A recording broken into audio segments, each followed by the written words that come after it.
Welcome back, gamers. I hope you've been watching. If you have, thank you. So, the next step, uh, you can do it earlier or you can do it now, later. The earlier the better. Construction, very important for Ultimate Iron Man. You want to start this skill by doing Daddy's Home, and you can do quests. I did Tower of Life, and I did Daddy's Home, and I started with the free planks from Entrana. There are two free spawns on Entrana, and you can walk from Entrana to your house in Rimmington. You will need nails. So there are charters at the other end of Port Sarim. You can buy buckets of sand and soda ash from them. You can buy a glass blowing pipe or pick up a free one from Entrana. And you can blow glass while you walk in between your houses and spawn for crafting XP. And you can do it while you walk as long as you don't click anywhere else. So I would start Mahogany Homes ASAP. This is where I cut my trees and turned them into planks, and figured it out from there for getting to my house, just doing the simple upgrades. You get 5 steel bars from the supply crate, so if you don't end up using those in your Mahogany Homes, you can turn them into clockwork for your Birdhouses. That's what I ended up doing. Um, yeah, just start Mahogany Homes ASAP because it's really cheap and effective, especially for Ultimate Iron Man. It gets your construction up slower than the traditional construction, but it's way cheaper. Teleporting around may suck for a little bit, but the teleports that you can get to, just use those. There's the Chronicle for Varrock. There's the Artie Cape for Artie.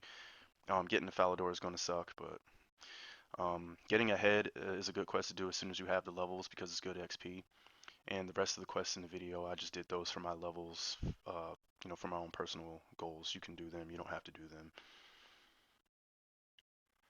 I believe I was getting my agility up is what I was doing these quests for. You can do your Hesidious favor whenever. I had to do mine to do Death of Despair.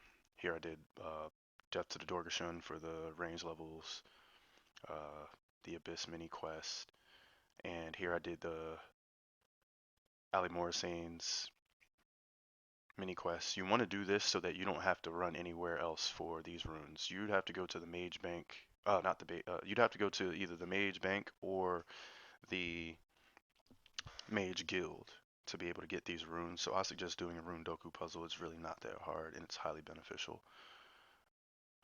Here's the ham store room. This is where you're going to come for jewelry, and you can easily enchant your jewelry with Ali right here after you do the feud and the rune doku puzzle.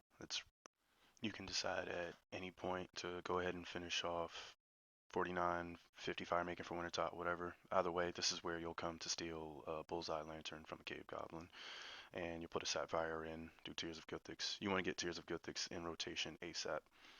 I finished off an agility level, and here's where I did the Grand Tree, just for those agility levels. Moving further, I decided to do the Giant Dwarf for many reasons. You get access to the Blast Furnace. You can buy ores instead of mining them. You can also get into Varrock pretty easily from the minecart system. There's just lots of benefits to the blast furnace. Storing the bars there. If you have a cannon early game, you can store like 200 and something bars in there. I also did that quest so that I could do another slice of ham.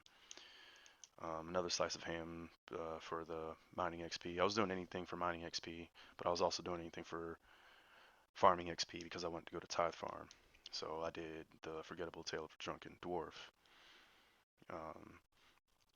The trick to the giant dwarf is clicking on the directors until you get a task that you can actually do, because I only had 34 smithing doing this quest and there's no way I was able to smith gold or mithril, so I grabbed the gold bars from the Varrock basement and skipped everything else. Here I did Creature of Frankenstrain so that I could do Garden of Tranquility.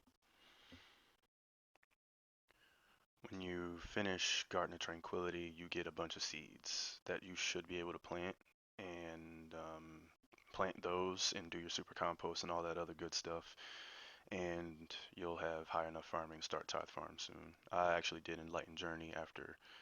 This is where you'll KO yourself. There's lots of quest items. There's like two parts that you have to actually death pile to do Enlightened Journey, but the quest is like right down the street. So here I KO myself and I pick up the actual items I need for the quest and then proceed from there. Death piling is pretty cool actually. Once again, you have 1 hour to get back to your stuff. This quest doesn't really take that long. You'll be growing a tree for it, so it's just a quest that you'll start and then come back to later. So in between that, I just did some farming and started some other quests. Be careful when you death pile. If you have too many items, they will start to disappear. I'll figure out what that amount is. So always just leave yourself a death note, time, location, world, whenever you death pile. So this is good practice right here for a simple quest like Enlightened Journey where, you pretty much have to death pile or you would use the item retrieval service. But I don't recommend other item retrieval services besides the Spory. Spory is the cheapest. So I wouldn't dye it like Zora or something like that. You can buy the rest of the item material here at the farming shop, like the sacks and all that good stuff. When you get on the ship to go to Entrana, you'll basically have everything you need for the first half of the quest. You'll get the sapling, you can plant it and then come back and complete the quest later, because that's pretty much how the quest goes. It's going to be 6 hours to grow a willow tree, but keep in mind you have to check the health in order to get the branches. So check the health after it's fully grown. Come back after 30 minutes, you'll get 6 branches, and then another 30 minutes later, you'll have the 12 branches you need for the quest.